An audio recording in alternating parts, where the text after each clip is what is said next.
Good evening. Welcome into Lambeau Speak. This is episode number 26 here on a Victory Monday after a huge big game win against the Chiefs on Sunday Night Football. I'm Nate Wallen. You can find me on Twitter at Nate_Dirt19. I'm joined by Bobby Winner. You can find him on Twitter at Bobby A. Winner. This is a Toad Styles Podcast Network production.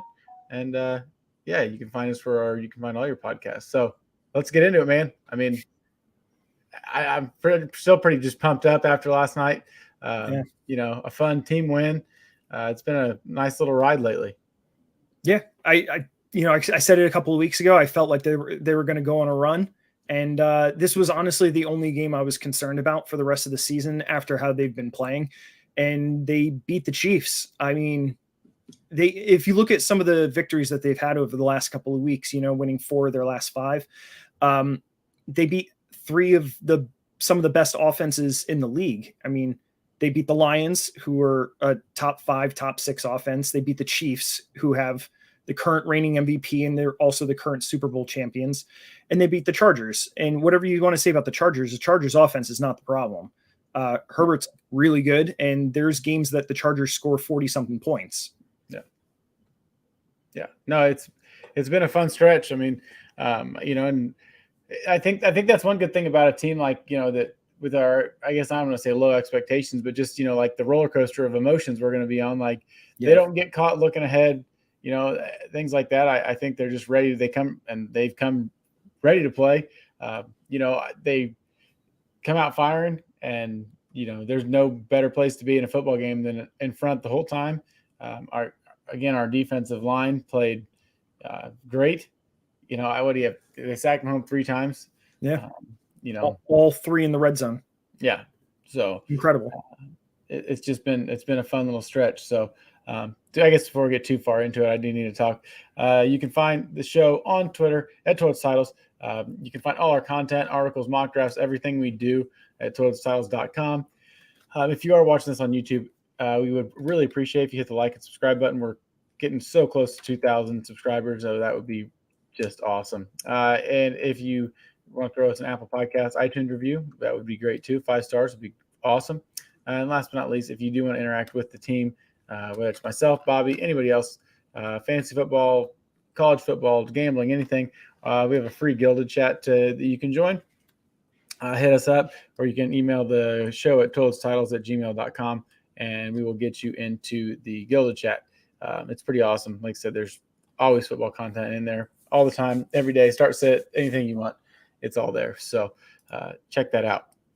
But yeah, getting into it again. I mean, I've been very, I guess I'll just come out and say it now. I've been very tough on the floor for his entire career. And I'm not going to I'm not giving him a pass by any means. I still am, but he's done very well the last couple of weeks. I thought, it just seems like there's still a few too many penalties last night, but not all. Some of them were shitty. I guess that's pretty much the elephant in the room is the penalty thing. Yeah. But they come out the scripted plays to begin with, however you want to go. But the first couple drives, that's huge to score like that, however you do it or whatever. So I think that's big. If the Chiefs want to complain about this, that, and the other, I mean, you kick 2 field goals on your first drives and they score 2 touchdowns. It kind of make things hard. So, I guess we could talk about the penalty because that's what everybody wants to talk about. That pass interference. Yeah, that was pass interference. I don't give a shit. I didn't see a flag though, so why does it matter? And the funny things you keep seeing are people saying, well, MVS wasn't going to catch the ball anyways. So yeah, true story. But the penalty before on Jonathan Owens, that wasn't a penalty. He was in bounds. Absolutely. Yeah, that was going to say, I feel like the game kind of got spoiled by the last 2 minutes in the officiating in the last 2 minutes, because I mean, that was an exhilarating game to watch. That was like, I don't want to say the best game of the year, but it was definitely like one of the best games to watch as a Packers fan, because there have been some other like really, really good games this year, like Bills, Eagles, stuff like that. But I mean, the Packers had the lead the whole time, but it was a pretty close game the whole time. It was never more than a 2-score game. Mahomes started to put it together towards the end. And, as a Packers fan, with the little amount of time that Mahomes still had, even though he had no timeouts, you're like, oh man, but that's Patrick Mahomes, But the officiating just spoiled the entire ending of that game. Like, I don't feel like either team walked away from it being like, like the Packers being like, oh yeah, like we deserve to win that game, or the Chiefs were like, oh, we deserve to lose that game, because the officiating kind of ruined it. Now a win's a win. I mean, you got to take them. Like you said, the defense played it especially well in the first half. I mean, they kept them out of the end zone on their first 2 drives, while we scored on our first 2 drives. And I think that's probably the most remarkable thing about this turnaround that the Packers have had this season. Is the story in the first half of the year was they couldn't score in the first half. Now all of a sudden they're taking the ball first and scoring on their first drives. They're scoring on their second drives. They're putting up more points now in the first half than they had the whole first half of the season combined. It's remarkable. Yeah, I don't know where it's funny that it took that long to figure it out, I guess, but yeah, I mean, it's an awesome turnaround. And I don't remember even, last year. It just seems, and it doesn't even, I don't even know if it's been last year, but it seemed like there was a lot of times where we'd come out kind of flat. Maybe second drive we'd score or whatever, but the points on the first drive you gotta love seeing it. Well, yeah, I mean, that's a testament to your game plan, your commitment to practice, because the first 15 or so plays are going to be scripted, right? So how well did you practice this? How well, or how good of a grasp on the offense do you have? And that's been the main difference, I feel, in this offense, is they're committing less penalties. They're more comfortable. Love is more comfortable with his receivers. He's playing with more confidence. I mean, he outplayed Patrick Mahomes, best quarterback in the league. He outplayed him last night. Love put on at a certain point, he was 17 for 20. Like, he just was not missing passes. Yeah. And it finally got to a point where I'm like, I think he'd thrown 12 or 13 passes before he finally had like an errant pass. And it was, just kind of just like getting rid of it.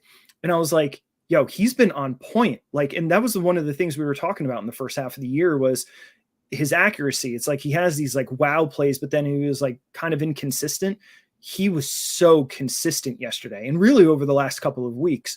It's just like, I don't know, like he flipped the light switch now, and it's just slowing down for him and getting easier, and he's more comfortable. You love to see it. Yeah, I mean, it's great. It's fun to watch.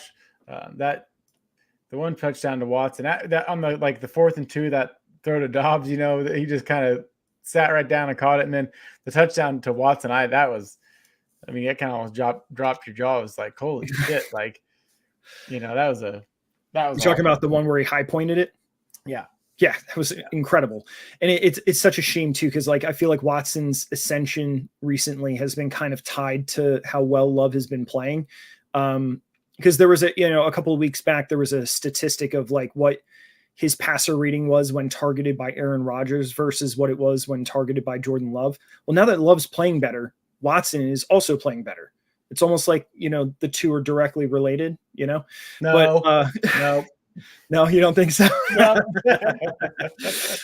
But, with Watson going down with that hamstring injury at the end of the game, or, close to the end of the game, it was the same hamstring that kept him out of the first couple of games of the season. So, I mean, you hope that maybe he didn't re-injure it, that maybe it was just like, because they're playing in the cold. They played at Lambeau. He could have been dehydrated or something like that. He also was slowing down. So maybe it was just like a tweak or something. So you hope it's not anything too serious, because, he had 7 catches yesterday for 2 touchdowns. If they're going to make a playoff run, they're going to need this dude. Well, it was nice to see at the end of the game, and not too long after he was in the blue medical tent, he was standing on the sidelines, like, with the team. And, at the end, high five and things like that, like moving around. Okay. Not, like he's on like crutches or whatever. So that's promising. I don't think he probably plays Monday night. Just to rest, maybe I'm wrong. Maybe not. Maybe it's okay. I don't know, but I guess we'll find out, because I haven't heard anything yet. So.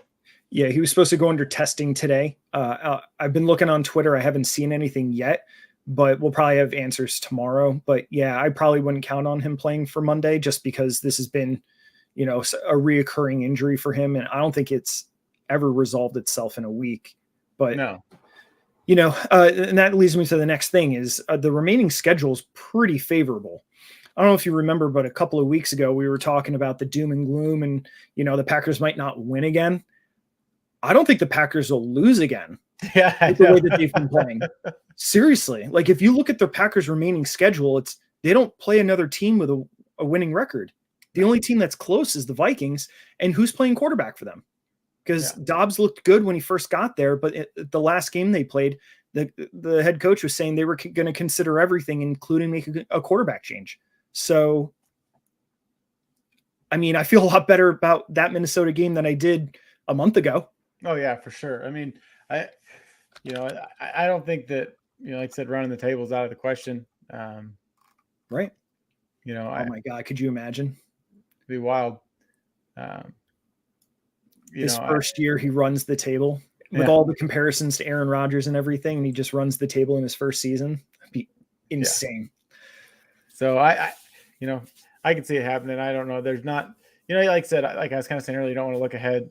The Giants they've been really up and down. Saquon will probably have a big day. Sure.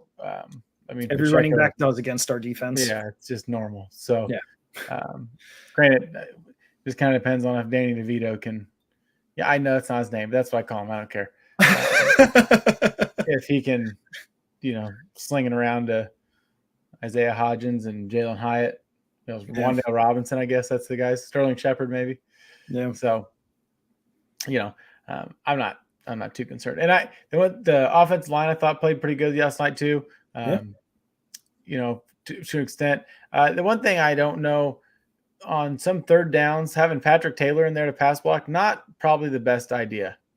Right. I mean, surely James Robinson can pass block better than Patrick Taylor, can't we? I mean, I like Patrick Taylor. He runs hard. He seems like he played for, he had a couple good carries last night. He did. But his pass protection it's not good. No. And, plus he's also kind of a slender running back to begin with, So I think some of that was, because A.J. Dillon was used so much. I mean, he was on the field a lot. He had the vast majority of the carries. He had a really good game. So he did, and actually that's one thing I kind of wanted to shout out about him. This has been a reoccurring trend. Like this is his fourth year in the NFL. The dude just plays better as it gets colder and colder. He had 18 carries. He finally averaged over 4 yards a carry. It's just like, I feel like this is what they envisioned for him. Like he wasn't supposed to be that guy in the beginning of the season. He's supposed to be the closer when it's cold in Lambeau, when nobody wants to tackle people because it's so cold. He just plays better when it's colder. I said I've been an AJ Dillon fan from the beginning. I know we were kind of hard on him earlier this year, like because he just it is frustrating to watch him like when he can't get like 2 yards. Yeah. But I mean, he was cheeks for the vast majority of the beginning of the season, but he's getting better. And I don't know if it's just because he has the bigger like workload, because like some, especially like back in the day, like 15, 20 years ago when you had your bell cow, it's like, he's going to get stuffed at the line every once in a while, but every once in a while he'll break out a really long run. Now all of a sudden his yards per carry is respectable. But when A.J. Dillon's getting 9 carries, maybe the possibility of that long run just isn't there. He hasn't had enough at bats basically to get that home run. No, for sure. I mean, like I said, other than that, I think the offense it just looks good. A lot of misdirection, a lot of things like that are helping them. It seems to be things seem to be working well. Yeah, I think LaFleur, I said it last week, and I think I said it the week before, man. Like, he's been in his bag. There were some plays that, like, I had never seen before. I watch every single game, and I'm like, ooh, that's new. You know what I mean? Like, he's being creative again. I think that maybe, and this is just speculation, but I think that maybe he wasn't quite as comfortable running in the beginning because rookie wide receivers leading the team in receptions and yards, and our quarterback is starting for his first year. I think he was trying to like maybe keep it simple in the beginning of the year, because now you see some of these plays and you have like, it's just awesome. You see Watson, actually taking some carries. You see Jaden Reed coming with these end arounds and the more orbit motion and stuff. They're finally doing play action on first down, and it's working. It wasn't just run, pass, punt, run, pass, punt. They're being creative. They're changing up how they actually have played over the first like 7 or 8 weeks of the season. And honestly, I know we've said it like every year, but I think LaFleur should be mentioned in the Coach of the Year discussion. What do you think about that? Yeah, I think definitely now this time for sure. I think before, I guess I don't know how to say it. Like I was never that impressed when they would win 13 games, more so because like, and it's not like I'm not impressed, but like I felt that Aaron had a lot to do with that. But this year obviously there's been a large turnaround, and I don't know if you want to say. I mean, I don't know if it's even a turnaround. It's just a new road. You know what I mean? So I think he's done an outstanding job. Time will tell. He's seemed like previous, with Aaron, that we had some struggles in big games. And I'm not blaming that all on the floor. I think it just seemed like as a team we would kind of crumble at times. Get down and the whole, or get up by 2 scores and just coast, and then lose by 2 scores. So that's something that always bugs the hell out of me, regardless of what team it is or what I'm watching. It's like, I don't, we're up by 14. Let's get up by 35. Then you can coast. So right. And I know it's easier said than done, but I think it is. He's definitely got to be in the running for Coach of the Year. I haven't looked at the odds for a couple of weeks, so it's obviously changed, I'm sure. But he looks good. Much as I don't like him, I think Gutekunst had a very, very good draft class last year. Yeah. They've done well. So they have. Yeah. 2022 and the 2023 draft classes have, because he had, a lot of misses in the beginning, which you understand, whatever. He's a first-time general manager, but he has also been working for the team for 20 plus years. So, but with the Coach of the Year thing, it's like, who else would be considered? I think D'Amico Ryans for sure. Oh yeah. He turned a destitute Houston Texans team into a playoff contending Houston Texans team with a rookie quarterback.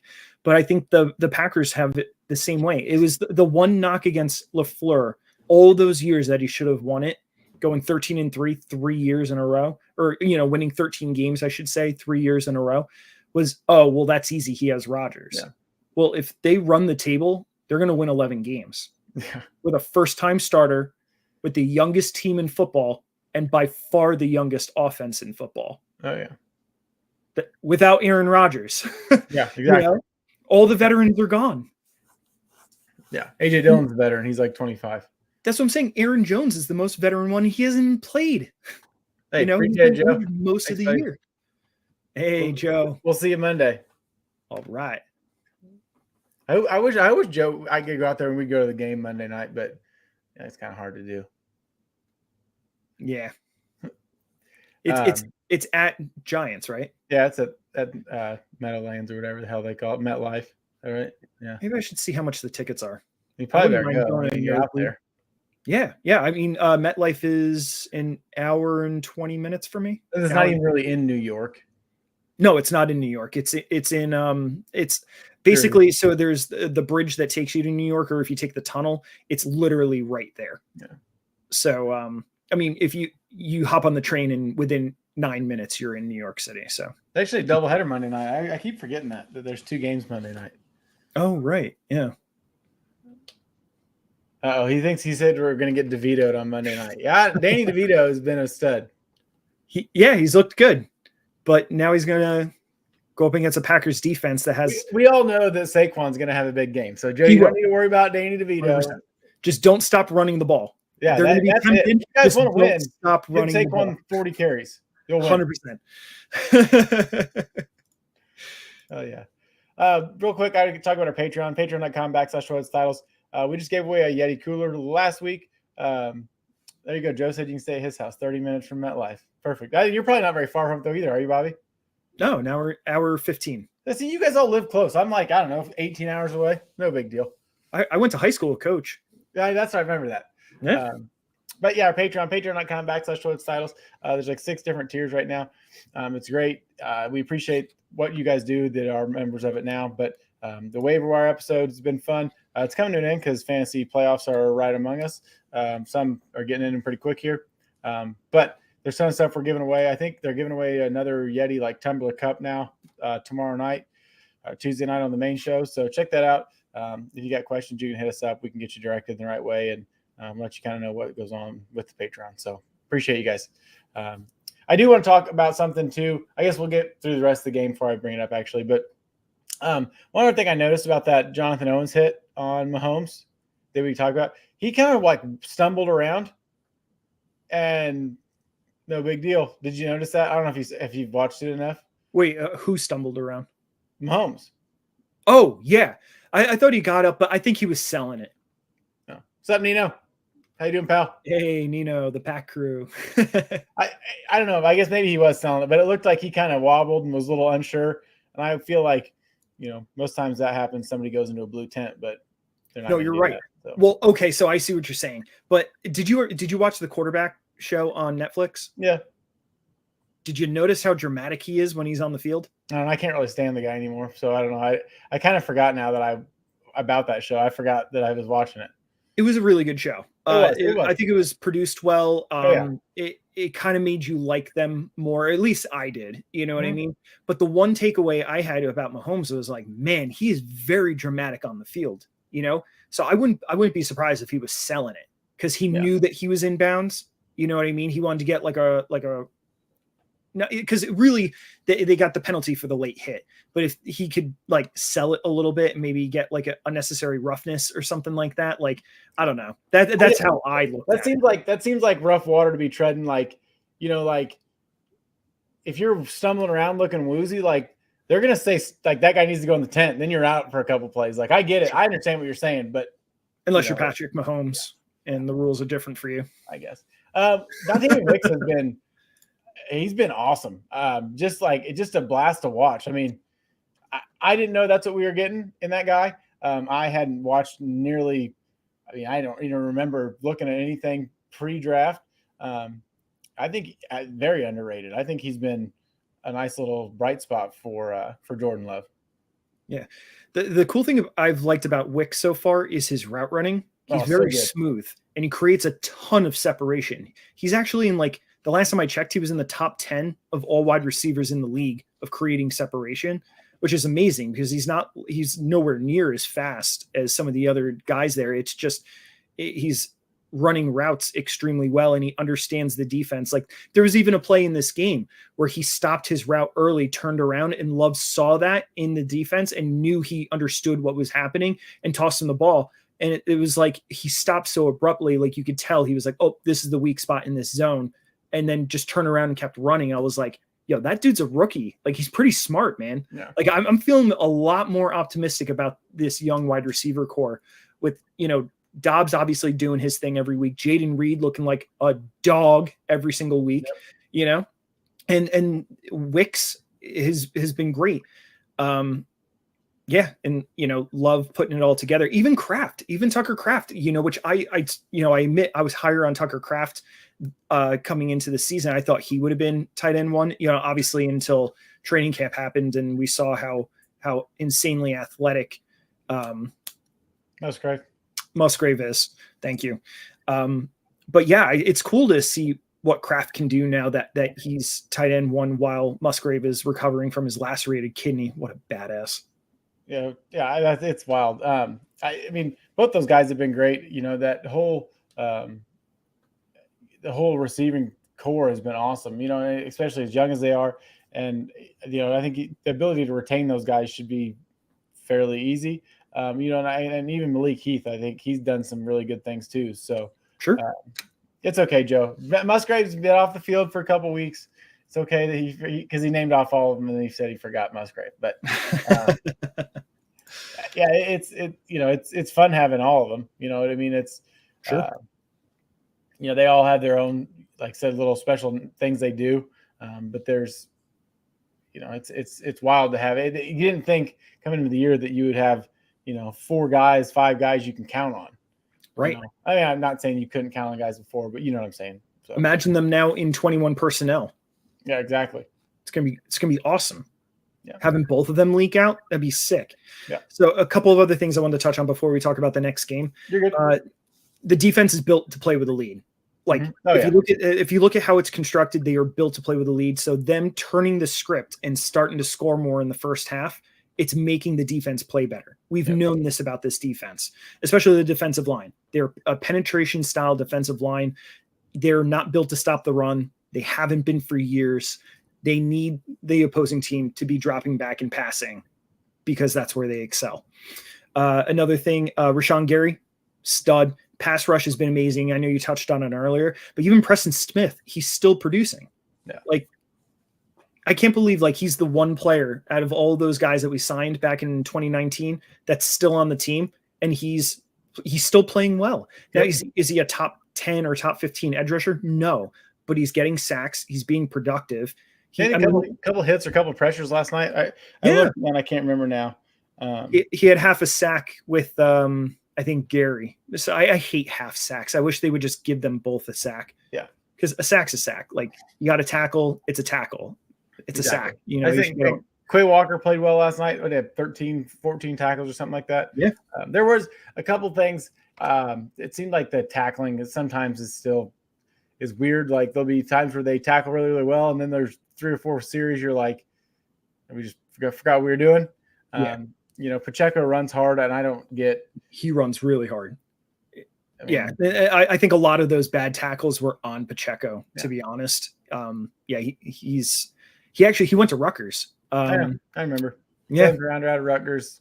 I think I kicked out last night for punching Keyshawn Nixon. So worked out well for us, I guess. I can't believe Nixon didn't throw back. I mean, Kingsley Nagbari grabbed him and was like, nope, we're going to the sideline. He's like, we're playing the Chiefs. We need this win. So not doing it, buddy. Not doing it. So it was good timing on his part. But, I thought that interception by Keyshawn Nixon was awesome. Oh. He said that they've been watching, beautiful. Like the tells or whatever you want to call it, where Mahomes does something before, in his pre-snap motion or whatever it was. That was a hell of a play. I'm not sure I would have thrown that ball to Sky Moore. That seems like maybe not the right guy to throw that pass to, but he's had a rough go of things. And I don't, everybody says, oh, he doesn't have the receivers. Well, there's been a lot of guys that don't have a lot of receivers, and he's still got Travis Kelce. So true story. Figure it out. But he's the best quarterback in the league, and he's young. Yeah. Figure it out. that interception was awesome. It's like he ran the route for him. Yeah. It was amazing. He knew that ball got thrown and just looked up and was like, yeah, thanks. So right in the bread. Stick receiver if we need one. He's ready. For sure. And one other thing about the Packers defense. So I was looking at the scores of all the games so far this year. Did you know that the Packers have only let 2 teams score more than 24 points this year? I think I just heard that last time on the broadcast, maybe, or something. Otherwise, I don't think I'd remembered that. Yeah. So they held the Chiefs to 19. They held the Lions to 22. They held the Chargers to 20. Didn't the Steelers score 24 points? They did. Yeah. So I said more than 24. Yeah. That's what's funny is right. But you think 24-21 is supposed to be the average NFL score, right? Yeah. Isn't that what it is? It's like they imagine every game's going to be somewhere close to 24-21. Yeah, something like that. Depends. Right. Yeah. So if you could keep them below 24 or preferably 21, you should win. Mm-hmm. And the Packers have kept, let's see. They kept the Bears under 21. They kept the Saints under 21. They kept the Raiders under 21, the Broncos, the Rams, the Chargers, and the Chiefs. Yeah. Pretty good. That's how you win football games. Yeah. Hey, Durs played good last night too, by the way. Had some good hit that last kick. And he's coming on there and I was like, oh boy. And he hammered her home. So I don't get scared about him coming onto the field anymore. Nope. Whatever it was that was happening to him in training camp Training Camp Durs is a memory. Like we're going to be looking like because the dude good. Yeah. Like, yeah, he's had a couple of misses here and there, but I don't think he's lost a game for us. No. I think he's like 87%, whatever last night. Yeah, he's playing very well. And actually our punter's been pretty good too. Dude, he's a stud. Yeah. I was going to say, and they were both draft picks. Yep. And, you know, for whatever people say, a lot of people don't, you know, because Gutekunst has spent some draft capital over the years on special teams.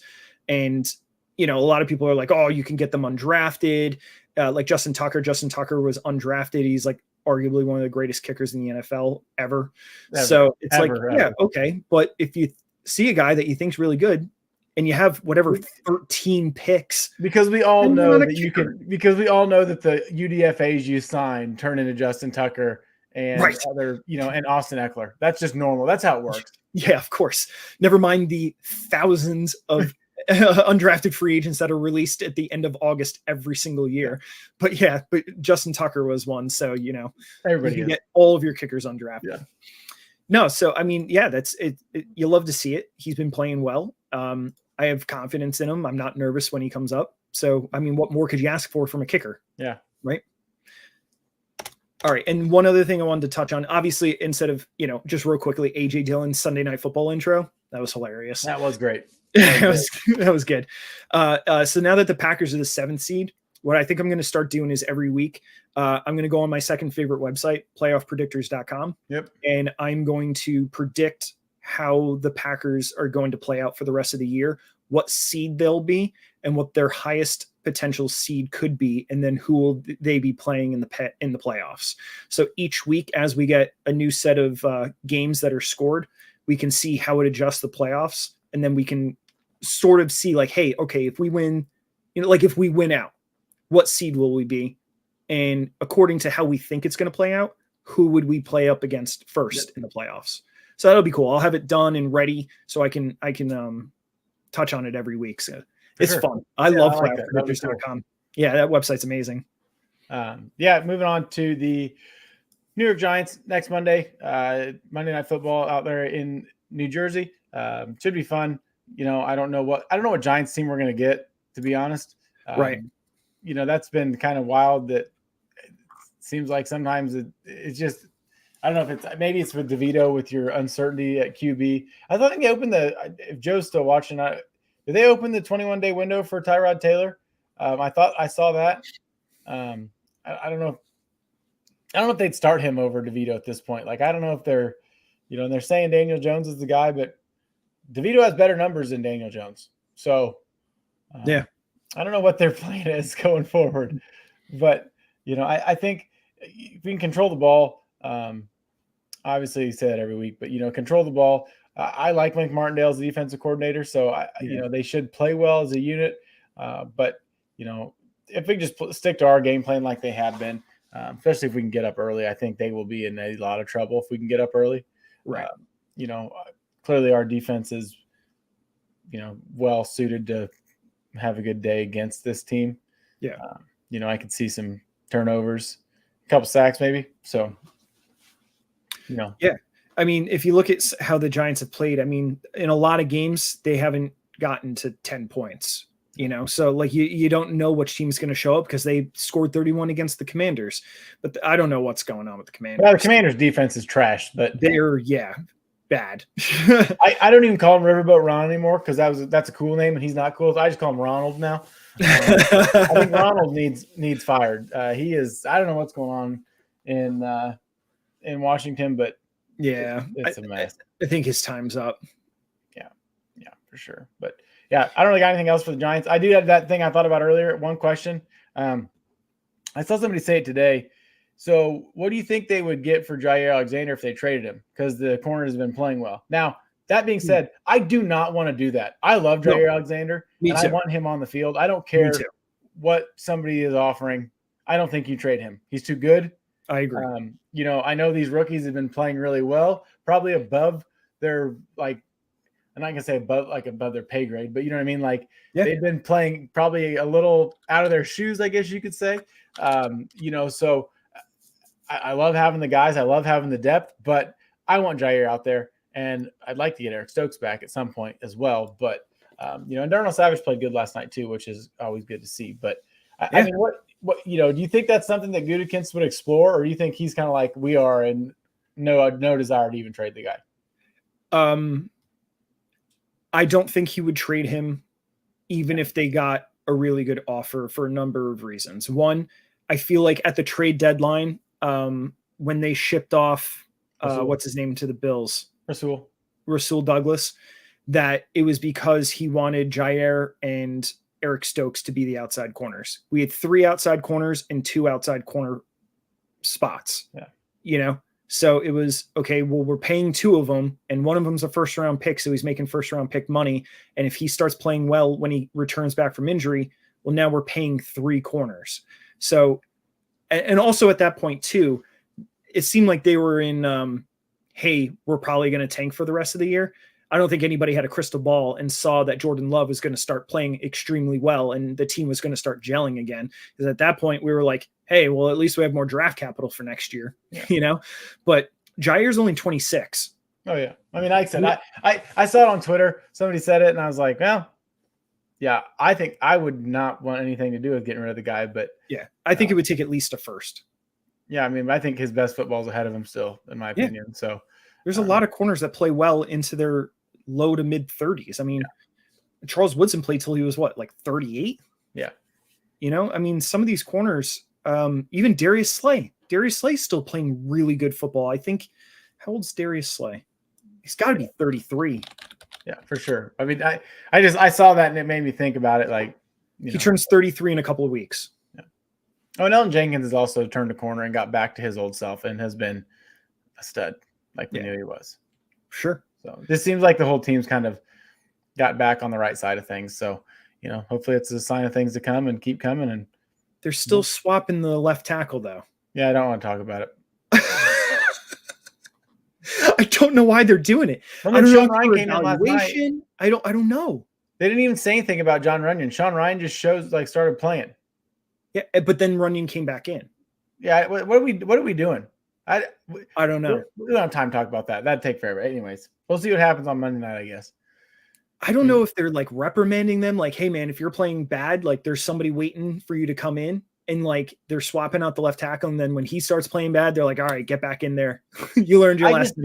Like, especially the right guard thing. Like, hey, Chris Jones is really good. You should probably just keep the guy in there that like got the rhythm going.